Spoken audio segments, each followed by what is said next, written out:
Bom, queridos, hoje nós vamos iniciar então nossa primeira aula, né, do livro de Josué. Então nós vamos ter aí 3, 4 aulas aproximadamente sobre este livro tão importante, que é o primeiro livro, né, dos livros históricos da Bíblia, livro histórico do Antigo Testamento. Mas antes que a gente fale qualquer coisa a respeito do livro, eu quero lembrar para vocês que este livro é o livro recomendado para que vocês possam adquirir para acompanhar todo o curso. Não é só uma matéria ou outra.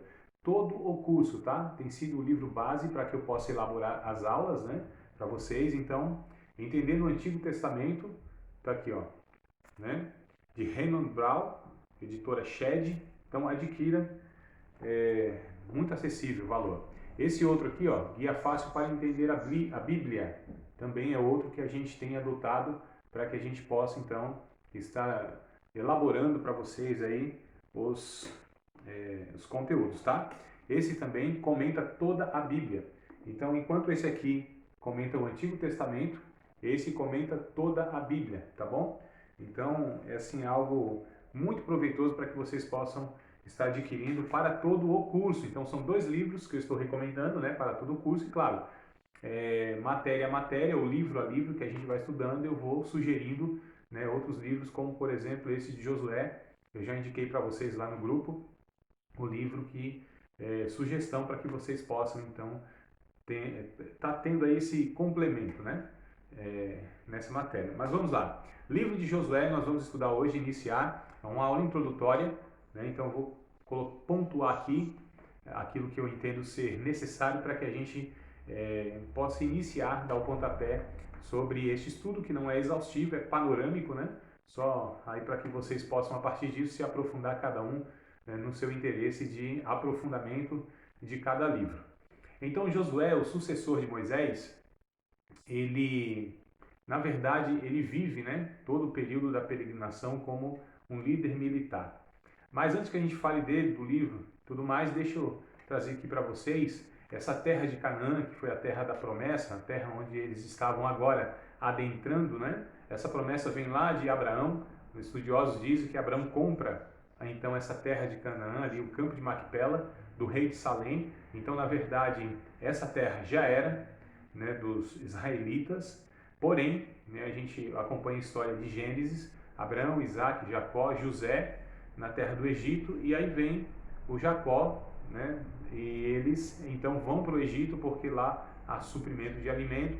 Aquela terra ela fica lá abandonada, né, 400 anos a partir de Abraão.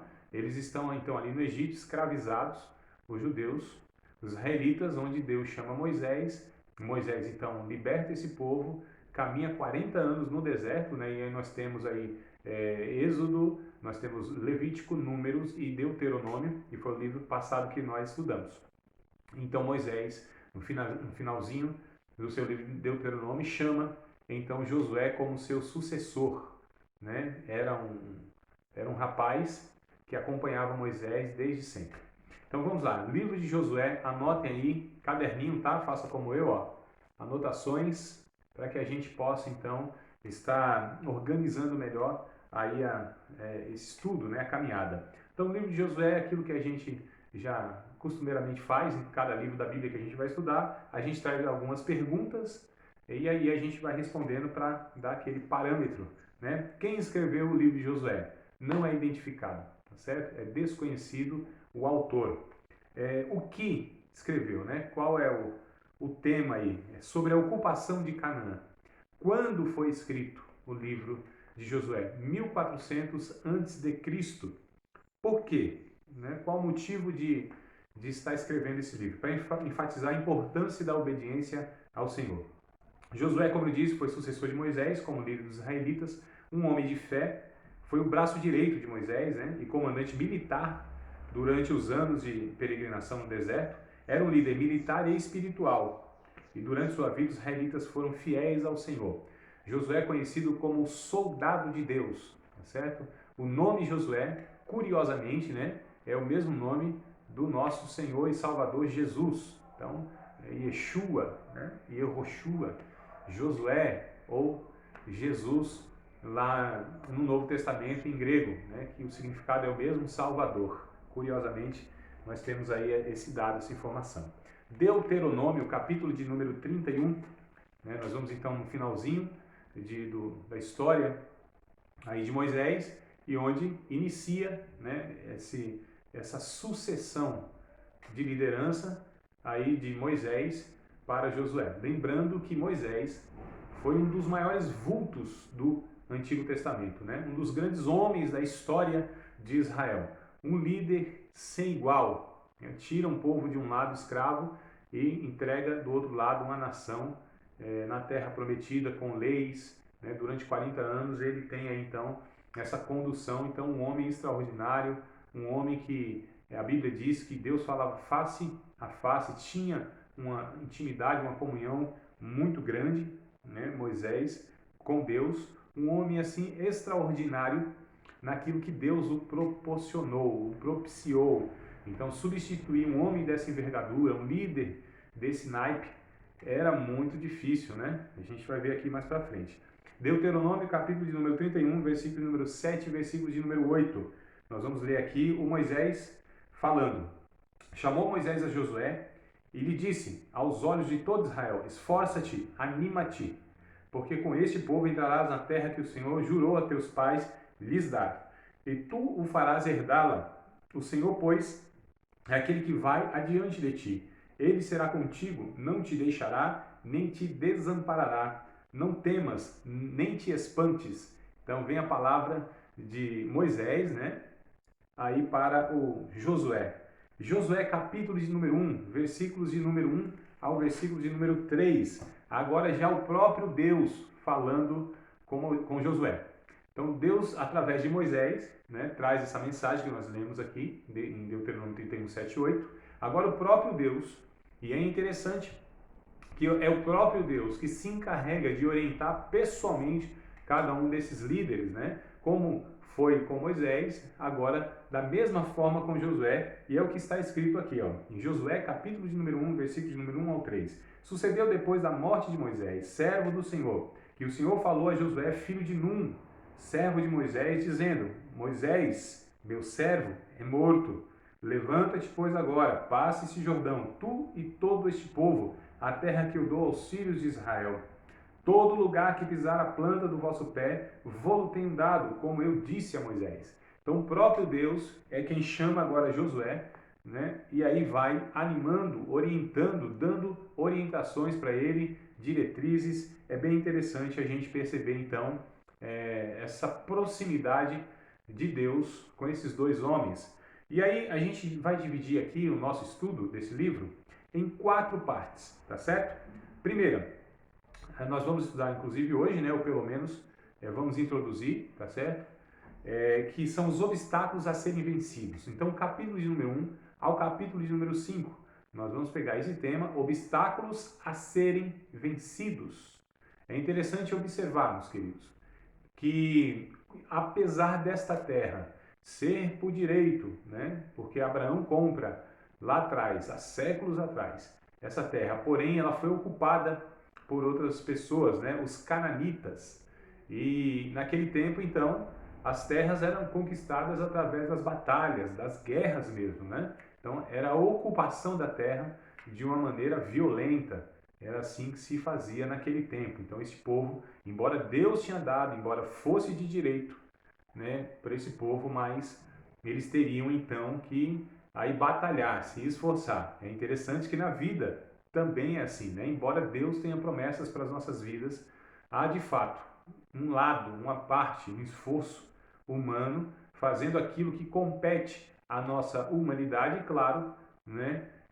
Deus fazendo sempre aquilo que o homem não tem condição de fazer. Então, em última análise, em última instância, claro, sempre é Deus que vai nos abençoar, que vai nos proporcionar, né, aquilo que nós conquistamos diariamente em todas as áreas da nossa vida. Há esse esforço humano, mas misteriosamente a graça de Deus é que abarca tudo, é o guarda-chuva, né, que nos cobre em todos os sentidos, porque entendemos que se não fosse a graça de Deus, não teríamos condição nenhuma de fazermos absolutamente nada, visto que a vida, a inteligência, a disposição, a capacidade de realização, né? E tudo mais que nós conseguimos reproduzir de alguma maneira, isso deriva da bênção de Deus, da graça de Deus. A diferença é que uns reconhecem isso e outros não reconhecem isso, né? A diferença é que uns atribuem a Deus, né? São gratos a Deus e outros não. Mas no final de tudo, é Deus que abençoa o justo, o injusto, o ímpio, é Deus que abençoa o santo, o profano, é Deus que abençoa a humanidade nos seus feitos. Se esta humanidade dá glórias a Deus, dá louvores a Deus por tudo que faz, conquista e realiza, aí é outra história. Então, obstáculos a serem vencidos, a primeira divisão do capítulo 1 ao capítulo 5, inimigos a serem vencidos, capítulo 6 ao capítulo de número 12, posses para serem desfrutadas, capítulo 13 ao capítulo 24. E aí, na última aula, nós vamos extrair lições, né? Lições a serem aprendidas. Então, 4 divisões do estudo que nós vamos propor. Obstáculos a serem vencidos, capítulo 1 ao 5. Inimigos a serem vencidos, capítulo 6 ao 12. Posses para serem desfrutadas, capítulo 13 ao 24. E lições a serem aprendidas. Então, vamos lá para a primeira parte. Obstáculos a serem vencidos, capítulos 1 ao capítulo 5. Preparação para a vitória. Então, Deus está preparando, né, o líder Josué e o povo para a vitória. E é interessante que 4 tipos de preparação são enfatizados aqui. Primeira preparação é espiritual de Josué, é o líder, né? Deus está preparando Josué, tá certo? Como Josué, quem quer ser um líder espiritual deve estar pronto para submeter-se a Deus e reivindicar as promessas dele. Então, a primeira preparação é a preparação espiritual de Josué. É bem interessante que agora Deus chama esse homem, né? Como todo líder espiritual precisa de uma preparação espiritual. Deus o convoca, Deus o convida, Deus o direciona para que ele seja então um homem preparado espiritualmente falando. E é interessante quando nós pegamos aqui, ó, né, o capítulo de número 1, nós percebemos isso. Embora Deus tenha já feito as promessas, né, para que ele pudesse também trabalhar em cima dessas promessas. Olha, nós lemos do capítulo 1, verso 1 ao 3, nós vamos ler agora do verso 4, tá certo? Até o verso de número 9. Desde o deserto e desde este Líbano até ao grande rio, rio Eufrates, toda a terra dos heteus e até o grande mar, para o poente do sol, será o vosso termo. Ninguém se susterá diante de ti todos os dias da tua vida. Como fui com Moisés, assim serei contigo, não te deixarei, nem te desampararei. É interessante aqui observar, dar uma pausazinha, para que a gente entenda que independente dos homens, sempre é Deus aqui dizendo, tá certo? Que é Ele que abençoa, como foi com Moisés, será também com Josué. Como foi com Josué, será comigo, será com você, será com todos aqueles que Ele chamar, e especialmente para uma obra exclusiva. Nós sabemos que existe a chamada universal para a salvação, existe a chamada específica para algumas tarefas específicas, nós chamamos de ministérios, né? E nós chamamos também de realizações que Deus dá incumbência para aquela pessoa e que aquela pessoa será responsabilizada. Aliás, eu vejo muito mais como um privilégio, apesar de ter, lógico, as responsabilidades e o peso, né, da seriedade de tudo isso aí. Mas é Deus que nos capacita, é Deus que garante os recursos infindáveis, só basta então nós estarmos nos debruçando, né, diante aí desse Deus poderoso e da sua graça, para que a gente caminhe e realize a sua obra, que é grandiosa e humanamente impossível, e nós sabemos que nós não temos condição, mas nós confiamos na graça de Deus, no auxílio do Altíssimo e nas providências do Alto. Então, como foi com Moisés, também será com Josué e conosco. Esforça-te, veja bem a parte dele, tem bom ânimo, porque tu farás este povo herdar a terra que jurei aos seus pais e daria. Perceba que a mesma palavra que Moisés fala lá em Deuteronômio 31, 7, 8, olha, exatamente a mesma palavra. Verso 7. Então somente esforça-te, tem muito bom ânimo, para teres o cuidado de fazer conforme toda a lei que meu servo Moisés ordenou. Dela não te desvies nem para a direita, nem para a esquerda, para que prudentemente conduzas por onde quer que andares. Não se aparte da tua boca o livro desta lei, antes medita nele dia e noite, para que tenhas o cuidado de fazer conforme tudo quanto nele está escrito, porque então farás prosperar o teu caminho. Então prudentemente te conduzirás. Não te mandei eu? Esforça-te, tem bom ânimo, não pasmes, nem te espantes, porque o Senhor teu Deus é contigo por onde quer que andares. Preparação espiritual, então, do líder, né? Palavra de Deus, a lei de Deus, as escrituras sagradas, o bom ânimo, caminhar na presença de Deus. Olha que coisa interessante, querido. Isso aqui é uma lição para todos nós, principalmente nós que fomos chamados então para essa obra específica, ministerial, liderança e de alguma maneira realizar algo mais específico. Então é necessário a preparação espiritual. E isso diz respeito aqui de andar com Deus, de comunhão com Deus, de vida piedosa, de vida consagrada e também estarmos aqui nos aprofundando nas escrituras sagradas, aplicando a nossa vida, refletindo, conhecendo, fazendo menção dela. Então são as duas asas do passarinho, porque algumas pessoas me perguntam, André, qual é mais relevante, qual é mais importante, então, na vida cristã? O conhecimento bíblico, o engajamento nas escrituras, no estudo ou uma vida de oração, uma vida de jejum, uma vida de busca por Deus nesse sentido? E aí eu falo, então pergunte para o passarinho qual é mais importante, a sua asa direita ou a esquerda? Não é, amado? Então a resposta está aí. É o equilíbrio das duas coisas, tá certo? É o aprofundamento das duas coisas, vida de oração, de entrega, de quebrantamento, de adoração, de se curvar diante de Deus, de se ajoelhar diante de Deus, se prostrar diante de Deus, e também uma vida não menos intensa do estudo das Escrituras Sagradas, do conhecimento dessa palavra, desta lei, para que nós possamos fazer tudo quanto nela está escrito, né? Então, com a graça de Deus, o coração encharcado com a presença e o amor de Cristo e a mente cheia das Escrituras Sagradas, nós caminharemos triunfantes, né? Mesmo nas derrotas, triunfaremos porque a palavra de Deus está na nossa mente e no nosso entendimento. E a graça, sede na alma por esse Deus maravilhoso. Então é assim que nós devemos equilibrar a nossa vida e vivermos a nossa vida diante de Deus, segundo a recomendação do próprio Deus para Josué. E se Josué precisou disso, imagina nós. Então, segunda preparação é a preparação secreta do caminho. Olha só, indicado por Deus. A preparação secreta do caminho indicado por Deus. Espiões israelitas, enviados à cidade murada de Jericó, descobriram que a população estava ciente de Deus. Olha só. E de seu poder. As pessoas estavam apavoradas. Quando Deus pede a alguém para assumir um risco por ele, ele prepara o caminho. É bem interessante isso aqui. E a gente está falando da tomada de Jericó, né? E aí tem uma personagem lá muito emblemática, muito importante na história, que é Raabe, né? A meretriz, a prostituta, que ela morava, né, em cima dos muros de Jericó. Então a gente já entende aí que muralha era essa, que cidade fortificada era essa, onde pessoas moravam, né? Alguns dizem que tinha de extensão 13 metros, largura, essas muralhas, 13 metros, né? Claro que as casas não eram as mansões, eram casebres, eram casinhas pequenas, né? E Raabe, ela então morava ali, que era uma prostituta, junto com seus pais. Ela esconde os espias, né? Ela sabia muito bem esconder o homem, era especialidade dela como prostituta. Escondia marido de um, marido de outra. Então ela tinha já aí essa habilidade, né?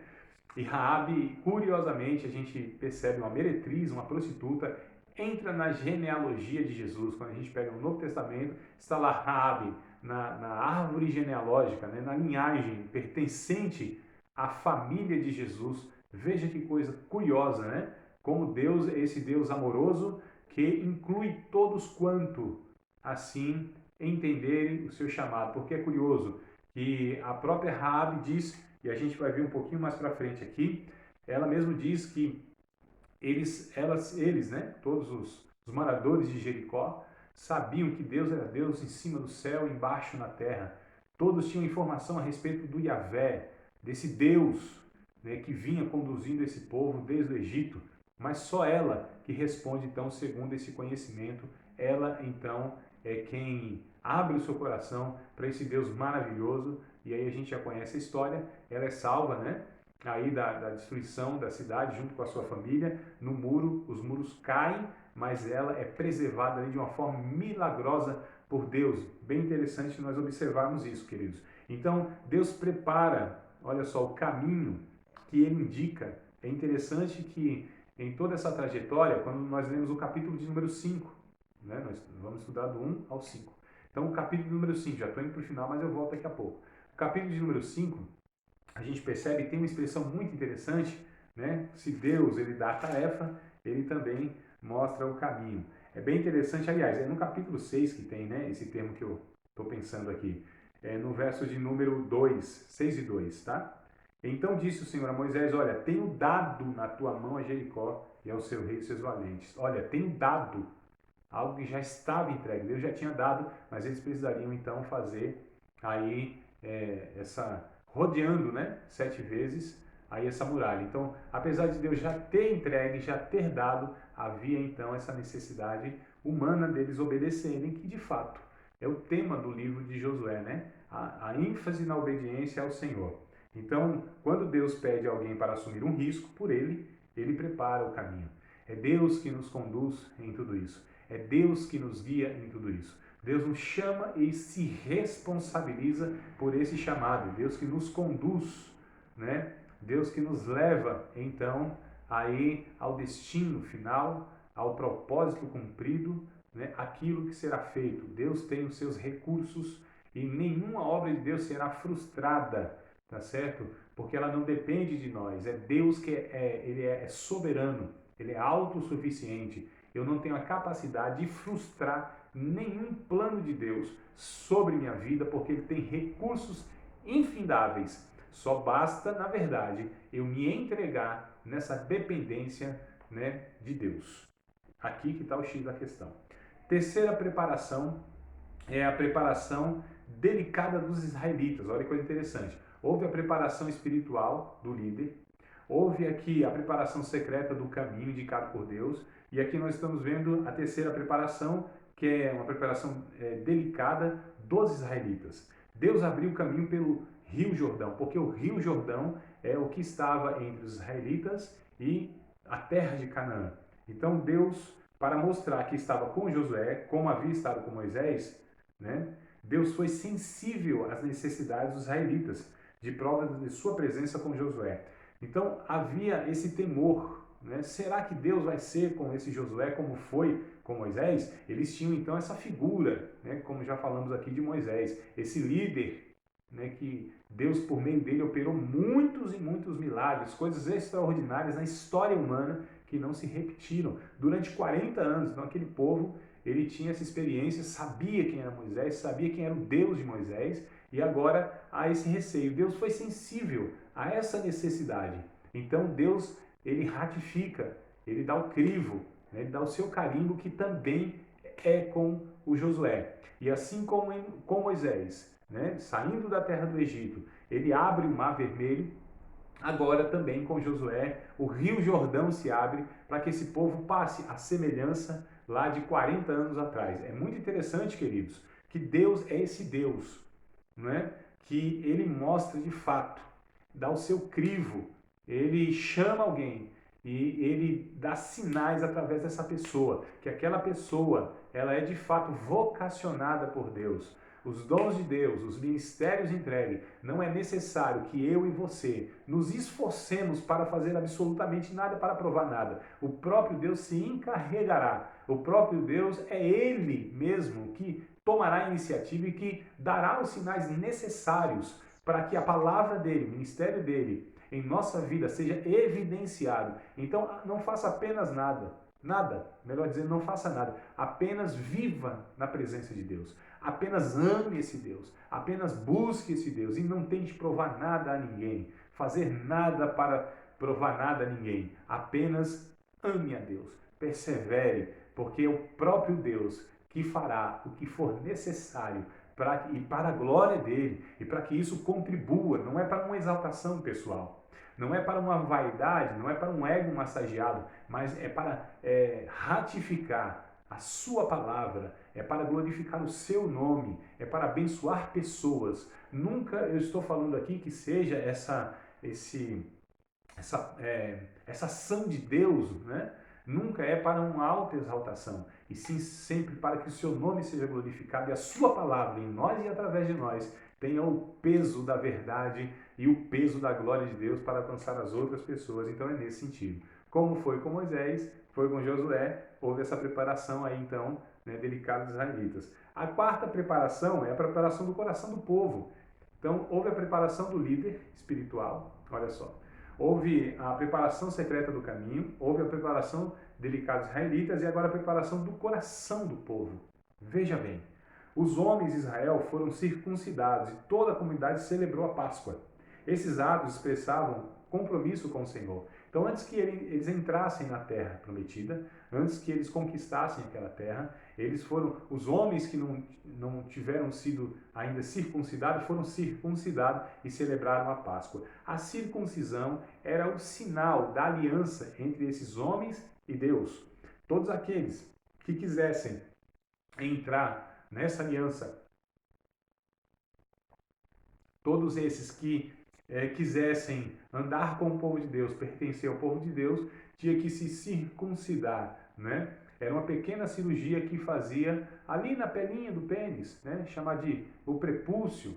Então fazia um corte ali, bem semelhante hoje que tem aí a chamada cirurgia da fimose, né? Então fazia ali essa pequena cirurgia. Esse era o sinal, tá certo, estabelecido das pessoas que tinham aliança com Deus, né? Hoje, mais ou menos, nós podemos comparar, guardadas as devidas proporções, né, ao ato do batismo, que é essa demonstração externa daquilo que internamente já deve ter acontecido dentro de cada um de nós, né? Então, é algo mais assim para externar aquilo que internamente já é uma realidade, ou seja, essa aliança com Deus que foi feita no nosso coração. Então, esses homens se circuncidaram e celebraram a Páscoa. É bem interessante que aqui eles estavam confessando seu compromisso com Deus, né? Com Yahvé. Aquela Páscoa também que foi celebrada lá e começou lá em Êxodo capítulo de número 12, na saída da terra do Egito, né? Essa Páscoa que Jesus celebra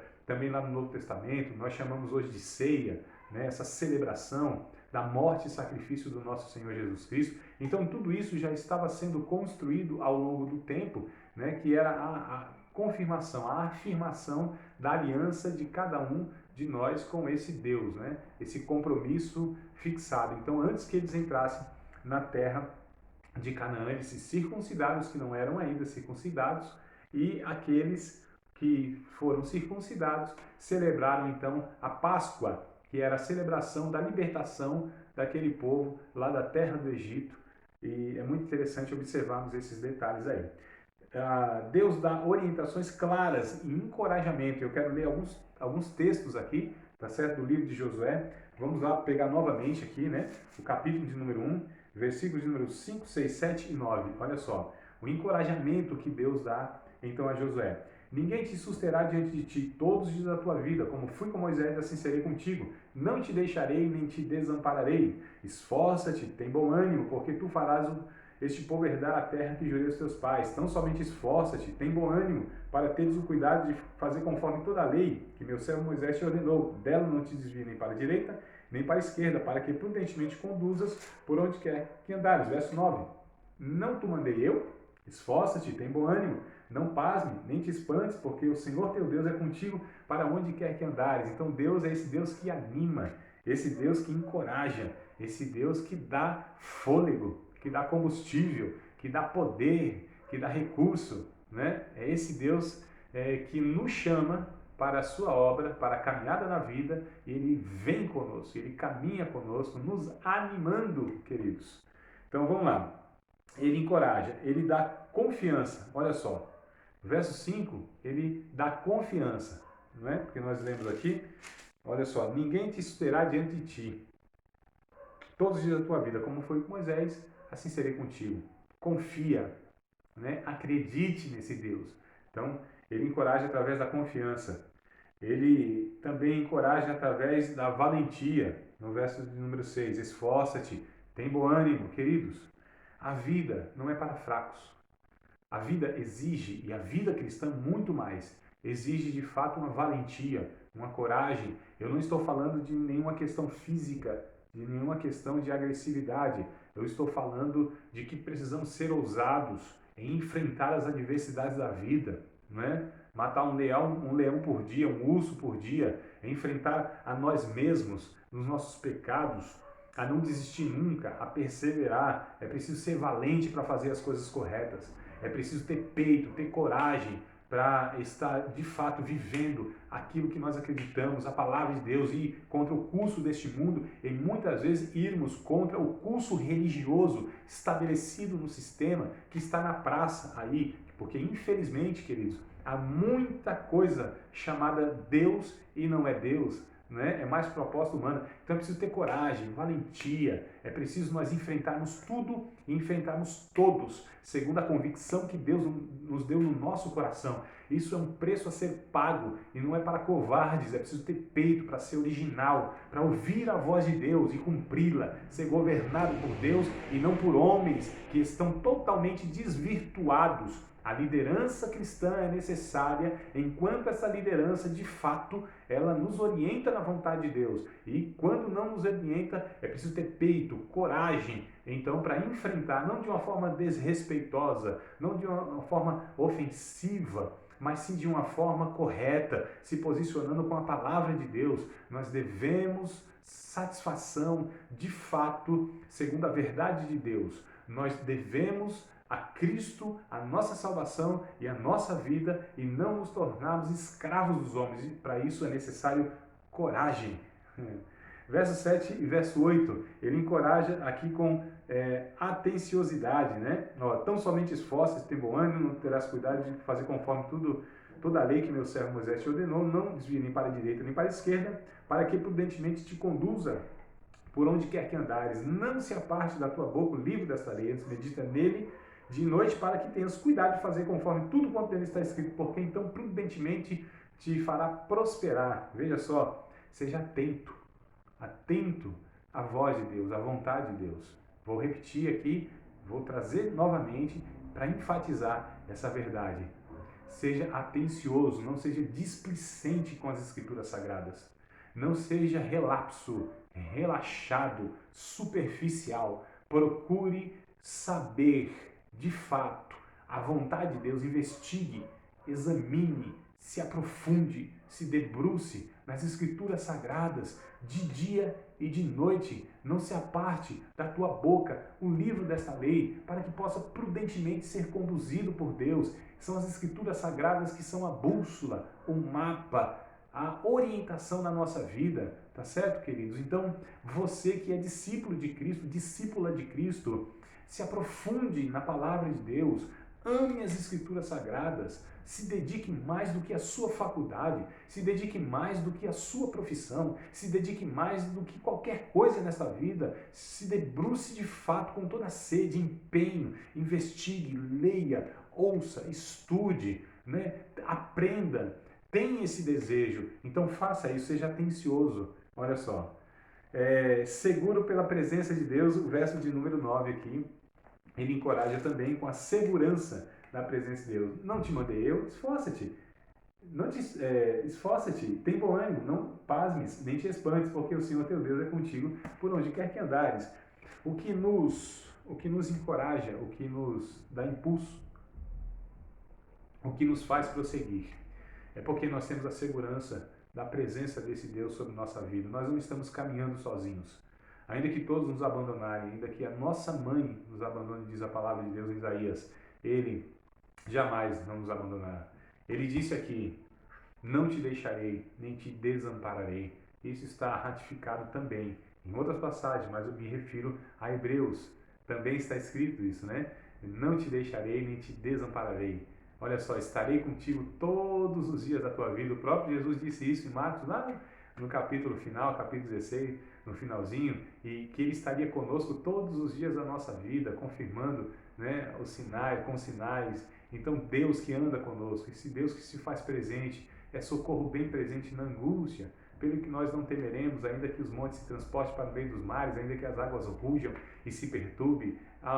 Um Deus no céu, o Senhor dos Exércitos, Ele está conosco. Deus de Jacó é o nosso refúgio. Olha que coisa boa, queridos, né? Vinde contemplar as obras do Senhor, que desolações Ele tem feito na terra. Quebra o arco, corta a lança, queima os carros no fogo. Aquietai-vos e sabei que eu sou Deus, diz o Senhor.